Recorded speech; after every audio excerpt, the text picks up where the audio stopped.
작전 들어가는데요. 작전은 중국 이야기 해보도록 하겠습니다.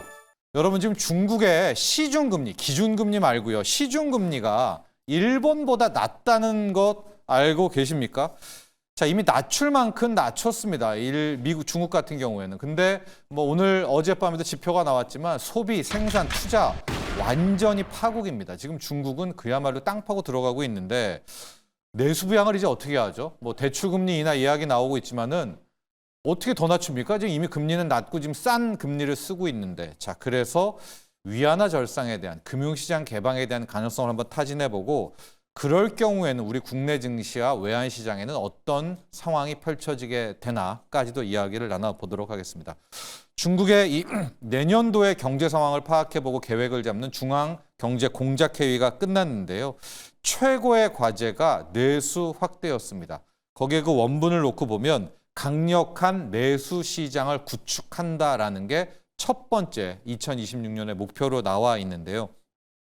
우리가 보통 이제 공작회의 끝나고 나면 내수 부양, 뭐 경기 부양, 뭐 인민들 잘 살기 이런 게 늘 있기는 하는데 이 공산당은 과제 순서가 중요하지 않습니까? 거기에 1순위가 내수, 이렇게 내수 시장 구축이 온 것은 경제회의, 공작회의 역사상은 처음 있는 일이다. 이렇게 나와 있었고요.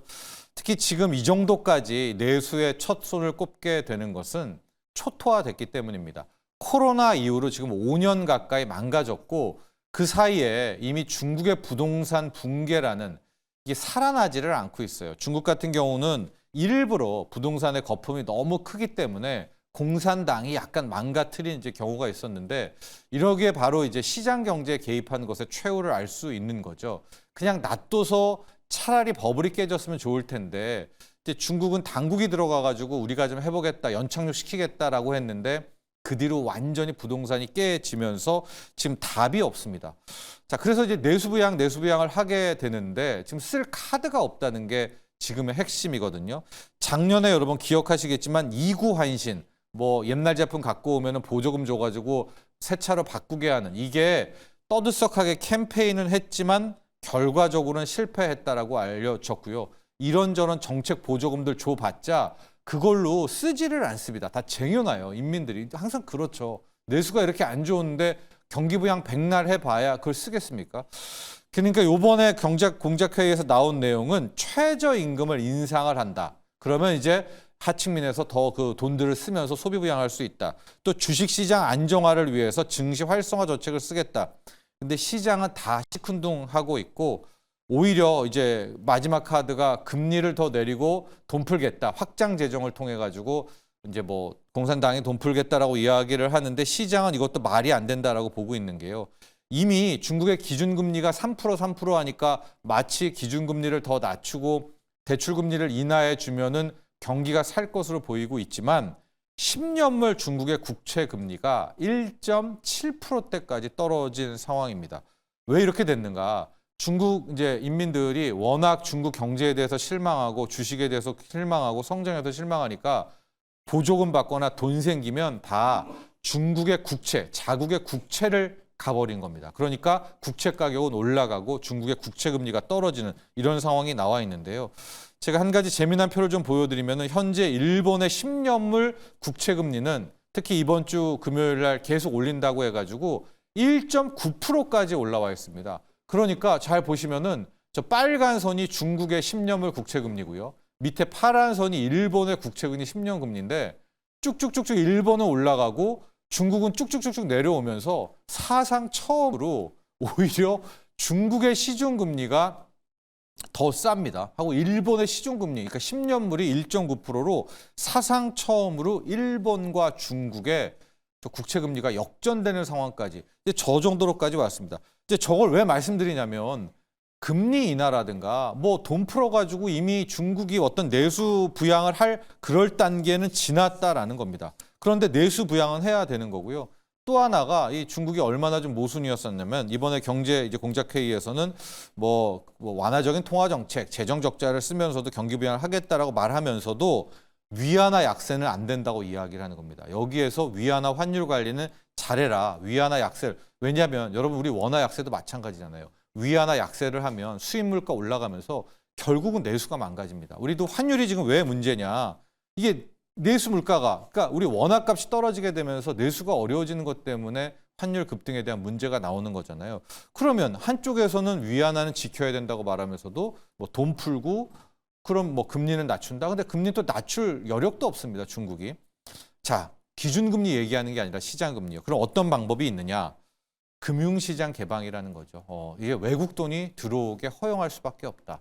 외국 돈이 들어오게 되면서 자연스럽게 위안화로 바꾸겠죠. 위안화의 평가 절상을 유도하는 방법이 현재 유일한 중국의 내수 부양의 카드밖에 없다. 정말 막다른 골목에 왔다라고 볼 수가 있고요. 실질적으로 위안화가 지금 14개월 내 최고치를 찍었고 계속 말씀드리지만 이 달러 위안이 7위안대가 붕괴되는 이 시점만 확인하게 된다면 저는 완전하게 이 중국은 위안화 절상으로 왔다 이렇게 보고 있는데요. 제가 늘 보여드리는 이 스캔 한번 또 보여드리도록 하겠습니다. 이 위안화 절상 관련해서 늘 여기 볼까요? 위안화 쪽 잠시만요.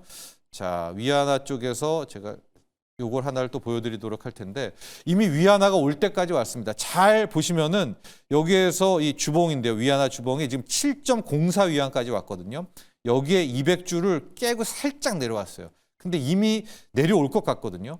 이 월봉으로 봐도 거의 요 선까지도 무너져서 여기까지만 내려오면 여기는 뭐 6.9인데 요 라인만 여기 양운안으로만 들어오면 밑에가 휑합니다. 저는 그래서 이번에 거의 중국은 내수부양 카드로 마지막 카드 금융시장 개방과 위안화 절상을 용인할 것이다. 이미 저는 이거를 되돌릴 수는 없다라고 보고 있거든요. 그래서 한 6.99 위안대까지 오게 된다면 저는 이제 시작이라고 보고 있는데 그럼 정말로 이제 금융시장 개방과 중국이 위안화 절상이 시작됐다면 어떤 일이 벌어지는가? 첫째, 원달러 환율의 문제가 거의 확실하게 해결이 될 수 있습니다. 실은 이번 주에 이제 BOJ가 이번 주 금요일 날 있지 않습니까? 게다가 어제 완전히 확 환율을 밀어버린 게 국민연금이 전략적 환해지 외환 통화 수업도 얘기하지 않았었습니까? 만에 하나 여기에다가 중국의 위안화 절상, 우리 원화랑 위안화는 진짜 이 교류가 커요. 한 몸처럼 움직이거든요. 그렇다면 지금 막 1,500원 간다, 나라 망한다 하고 있지만 환율 문제가 의외로 빠르게 안정세를 찾을 수도 있지 않을까 이렇게 보고 있고요. 두 번째는 저는 K화학주라고 보고 있습니다. 이게 어떤 일이냐면 중국이 내수가 워낙 망가져가지고 산업들이 다 붕괴가 됐거든요. 그 전에 지금 3년 가까이 우리 화학이 힘들었던 게 중국이 내수가 부동산이 뭉개되니까 저가 물량을 계속 밖으로 오면서 화학 철강이 같이 무너졌잖아요. 그런데 이제 중국은 여러 부분에서 다 감산하고 있습니다. 하다못해 폴리실리콘이라고 태양광 재료되는 이거 중국이 제일 잘하잖아요. 이것도 감산하고 있거든요. 그러면 자연스럽게 중국의 저가 물량 해결되죠. 그리고 국내적으로는 화학이 지금 이제 구조조정 들어갔단 말입니다. 그래서 중국의 위안화 절상과 아예 내수 부양과 본격 감산 오게 될 시 저는 화학주가 먼저 반응할 것이다 라고 보고 있고 화학주의 현재 대장주는 LG화학이라고 보지만 탑픽은 금호석유화학을 먼저 가야 된다. 왜냐하면 스페셜티를 먼저 찾아야 되기 때문에 합성고무 쪽에 금호석유화학을 좀 봐야 되겠고요. 합성고무의 1위입니다. 세계 1위고 작년도 1위고 올해도 1위고요. 세계 타이어 또 신발 기업, 제지 기업 뭐 웬만한 장갑 기업 다 주요 고객들이 갖고 있는 게 금호석유화학이고요. 특히 타이어 쪽이 지금 또 하나의 굉장히 수요가 꾸준한데 전기차 타이어와 내연차 타이어 이 차이가 있다고 쳐도 이 내연차에서 전기차로 바뀌게 될 때도 끝까지 마지막까지 살아남을 부품이 실은 타이어거든요. 그래서 이 타이어에 대한 부분들에서는 화학 제품 중에서도 역시 여전하다라는 부분들이 있습니다. 친환경으로 바뀌어도 전기차가 타이어 없이는 못 가는 거 아닙니까? 또 하나가 지금 천연고무 가격이 천정부지로 올라서 이미 합성고무가 대세로 왔다라는 부분들 금호석유랑 말씀드리고요. 한 가지 표만 더 보여드릴게요. 금호석유화학이 그 힘든 나라 막 그 시기를 보내면서 2년 3년 죽국의 이 저가 물량 때문에도요. 그런데도 엄청난 투자를 설비 투자를 계속해 왔거든요. 작년에 놓고 보시면은 1,000억대, 2,000억대, 4,000억대까지 투자를 했는데 올해를 기점으로 거의 설비 투자가 끝나갑니다. 이렇게 된다면 금호석유화학 특유의 잉여 현금 흐름 또 현금 흐름 좋아지게 되고 설비 투자가 완료가 됐으니까 이제부터는 상당 부분 이제 생산이 거의 다 수익으로 빠져날 수 있을 거 아니겠습니까? 여기에 중국의 감산까지 더해지게 될 경우에 K화학주 그중에서 저는 이제 탑픽을 금호, 석유, 화학까지 이야기를 가봤습니다.